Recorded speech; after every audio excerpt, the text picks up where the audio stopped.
can duress be a reason for annulment?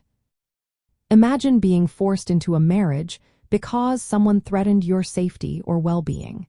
That situation can be very distressing and raises questions about the validity of the marriage.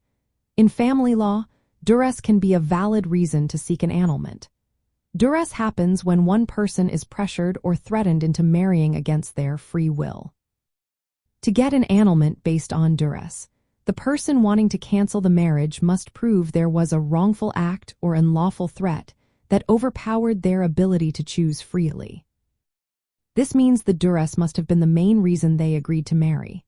If someone was scared or coerced into saying yes, and that fear was the cause of their consent, the marriage can be challenged.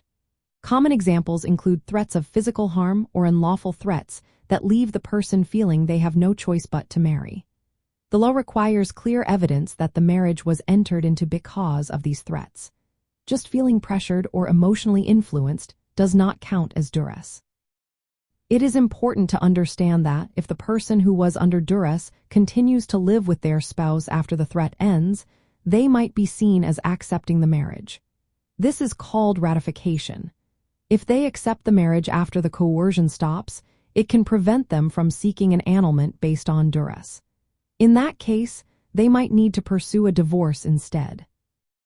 Duress affects the essential element of consent in marriage. Because of this, the marriage is considered voidable, not automatically invalid. This means the marriage is still valid until a court declares it invalid.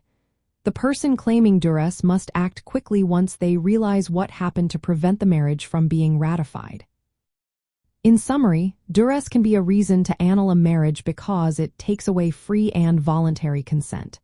However, proving duress requires strong evidence, and if the person lives with their spouse after the coercion, it might be too late for annulment. Instead, they may need to file for divorce.